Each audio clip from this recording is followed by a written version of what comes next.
Bienvenidos nuevamente a otra sesión de nuestras clases de membresía de la iglesia.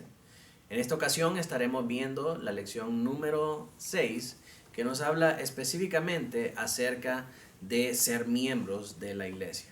Para ello vamos a leer, como siempre, en el capítulo 26 de la Segunda Confesión Bautista de Londres de 1689, el párrafo número 6, que dice lo siguiente: los miembros de estas iglesias son santos por su llamamiento y en una forma visible manifiestan y evidencian por su profesión de fe y su conducta, su obediencia al llamamiento de Cristo, y voluntariamente acuerdan andar juntos conforme al designio de Cristo, dándose a sí mismos al Señor y mutuamente por la voluntad de Dios, profesando sujeción a los preceptos del Evangelio. Por todo lo que hemos estudiado anteriormente, podemos concluir que un miembro o los miembros de las iglesias locales deben ser, en primer lugar, discípulos de Cristo. En segundo lugar, estar unidos en esas iglesias mediante el bautismo del creyente. Esto es, el bautismo por inmersión, como nos lo demuestra ampliamente las Escrituras. Ahora, podemos ver entonces que el discipulado, el bautismo y el ser miembro de una iglesia local están íntimamente relacionados cuando nosotros estudiamos la Gran Comisión. Así que lo invito a que echemos nuevamente un vistazo a esta Gran Comisión. Mateo 28, del 18 al 20, nos dice: id pues y haced discípulos por todas las naciones, bautizándolos en el nombre del Padre, y del Hijo, y del Espíritu Santo, enseñándoles a guardar todo lo que os he mandado, y he aquí, yo estoy con vosotros todos los días hasta el fin del mundo. Ser discípulo, entonces, este proceso de discipulado, demanda de las personas, en primer lugar, el bautismo, y en segundo lugar, ser miembro de una iglesia local y estar sujeto a la autoridad y a la instrucción de un anciano maestro de esa iglesia local. No deben ser, ni deben esperar ser recibidos de manera crédula y automática por otras iglesias locales. Deben proporcionar voluntariamente a esa iglesia y a sus ancianos la prueba de su discipulado, relatando verbalmente su experiencia con Cristo. Deben presentar cartas de recomendación de su iglesia anterior y una manifiesta buena conducta y sumisión al Señor y a su iglesia. Esto nosotros lo podemos comprobar cuando vemos el relato del Nuevo Testamento que nos habla acerca de estos asuntos. En primer lugar, miremos Hechos 9, del 26 al 30. Dice: cuando llegó a Jerusalén, trataba de juntarse con los discípulos y todos le temían, no creyendo que era discípulo. Estamos hablando aquí acerca de Pablo, ¿verdad? Toda la gente sabía lo que Pablo había hecho, las atrocidades que había cometido en contra de los cristianos. De manera que cuando se presenta a los creyentes en Jerusalén, la gente tenía miedo de creerle a Pablo si realmente había manifestado una verdadera conversión. Entonces dice que el versículo 27, pero Bernabé lo tomó y lo presentó a los apóstoles y les contó cómo Saulo había visto al Señor en el camino y que él le había hablado y cómo en Damasco había hablado con valor en el nombre de Jesús. Y estaba con ellos, moviéndose libremente en Jerusalén, hablando con valor en el nombre del Señor. También hablaba y discutía con judíos helenistas, mas estos intentaban matarlo. Pero cuando los hermanos lo supieron, lo llevaron a Cesarea y de ahí lo enviaron a Tarso. Entonces note por favor que el Señor llama a Pablo a un apostolado, pero el hecho de que Pablo haya tenido esta experiencia sobrenatural con el Señor no implica que la iglesia de Jerusalén lo aceptó de primas a primeras, sino que tuvo que pasar por un tiempo de prueba, tuvo que pasar por un tiempo de discipulado. Y ese tiempo de discipulado fue ejecutado por el discípulo Bernabé. Bernabé se encargó de tomar a Pablo, de hablar con él, de escuchar su testimonio para poder contar a la iglesia de las maravillas que Dios había hecho con Pablo. Desconocemos el tiempo que haya tomado ese proceso de discipulado de Bernabé con Pablo hasta su presentación a los santos de la iglesia de Jerusalén, pero es muy importante notar lo que venimos diciendo en toda esta lección, que la membresía no está apartada del discipulado de la iglesia. Algunas personas nos dicen que podemos ser radicales al decir que una persona que quiera ser miembro de la iglesia tiene que pasar por un curso de entrenamiento, por un curso de formación de membresía. Y en realidad, cuando vemos nosotros el testimonio de las Escrituras, nosotros podemos ver que ni aún al apóstol Pablo lo recibieron automáticamente en la iglesia sin haber pasado por ese proceso de discipulado. Por lo tanto, el proceso de enseñarle a las personas cómo es y qué significa ser miembro de una iglesia es algo muy importante y es algo que vemos estrictamente definido en las Escrituras. Miremos otro ejemplo. Judas 1:4. Pues algunos hombres se han infiltrado encubiertamente, los cuales desde mucho antes estaban marcados para esta condenación. Impíos que convierten la gracia de nuestro Dios en libertinaje y niegan a nuestro único soberano y Señor Jesucristo. Esta palabra de aquí de Judas es muy importante, porque Judas dice que dentro de la iglesia hay personas que se han infiltrado, que son impíos y que utilizan la gracia del Señor para convertirla en libertinaje.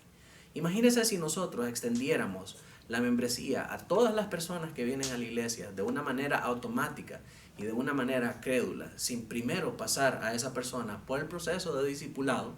Entonces significa que nosotros estaríamos en los problemas que Judas está mencionando ahí en ese versículo. Estaríamos permitiendo que se infiltraran en la iglesia del Señor impíos que convierten su gracia en libertinaje. Solamente a través del proceso de discipulado nosotros podemos saber qué hay en el corazón de una persona. Nosotros podemos saber si su testimonio de conversión es genuino o no.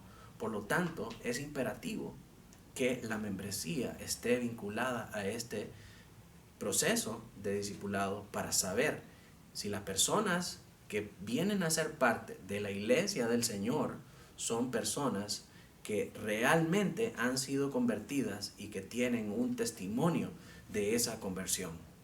De lo contrario, estaremos permitiendo que impíos se infiltren en medio de nuestras filas. Lo que está bien, pero no podemos permitir que estas personas vengan a ser miembros si antes no han venido a los pies del Señor.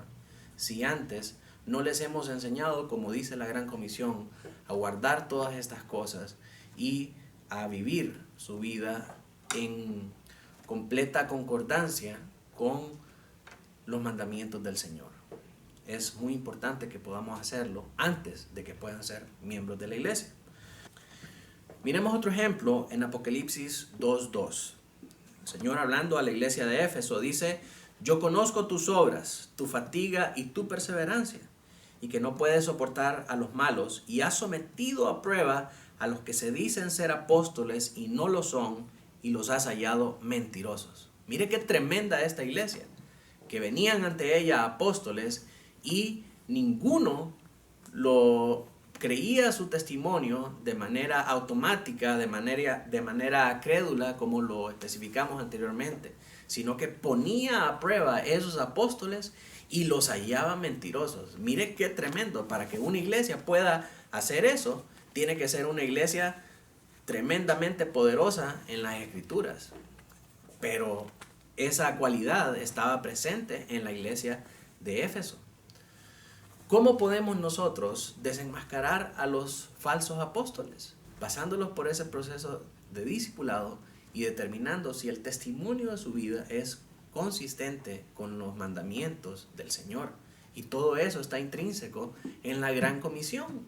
Si nosotros obedecemos fielmente a la Gran Comisión, nosotros vamos a tener iglesias saludables con miembros que entienden la verdadera necesidad de ser discípulos de Cristo. Vemos otro ejemplo de esto en Apocalipsis 2 del 14 al 15, siempre en el mensaje a las 7 iglesias. En esta ocasión está hablando a la iglesia de Pérgamo y le dice: pero tengo unas pocas cosas contra ti, porque tienes ahí a los que mantienen la doctrina de Balaam, que enseña a Balac a poner tropiezo ante los hijos de Israel, a comer cosas sacrificadas a los ídolos y a cometer actos de inmoralidad.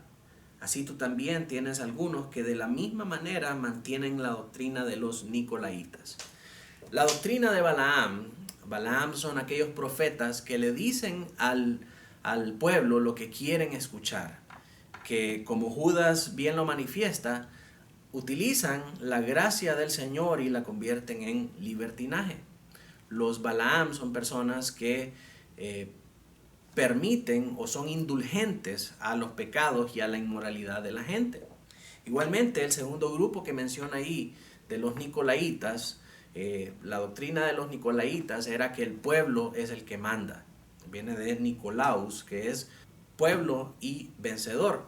Entonces, para ellos, la verdad del culto al Señor estaba enfocada en lo que la gente quería hacer, en la voluntad del pueblo, y no en lo que el Señor dice en su palabra. Y entonces el Señor le está haciendo un fuerte reclamo a la iglesia de Pérgamo y le está diciendo que está permitiendo este tipo de líderes dentro de la congregación.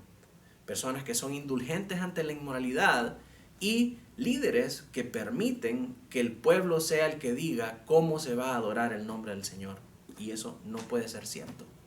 Eso no puede ser posible. El único que tiene derecho a decir cómo se le va a alabar es el Señor. Entonces nosotros no podemos estar siendo indulgentes a la inmoralidad y no podemos estar permitiendo que la voluntad de la gente sea la que prevalezca ante los mandatos y ante las enseñanzas del Señor. Por eso la Gran Comisión nos enseña a nosotros que nuestra labor como comisionados de parte de Dios es enseñarle a las personas a que guarden todas las cosas que el Señor nos mandó.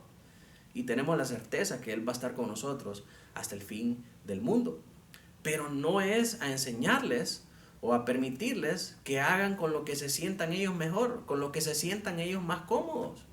No, de ninguna manera. Es enseñarlos a que guarden las cosas del Señor, los mandamientos del Señor. Y muchas veces los mandamientos del Señor van a estar en contra de los deseos de la carne, van a estar en contra de sus propios designios. Entonces, esto va a resultar obviamente en una pugna o en una controversia, porque es difícil satisfacer los deseos de la carne y estar bien con el Señor. Nadie puede servir a dos señores, porque o sirve a la carne o sirve al espíritu. Entonces esto va a generar obviamente controversia dentro de las personas que quieren vivir bajo esa sombrilla de convertir la gracia de Dios en libertinaje para hacer lo que a mí me dé la gana, ¿verdad?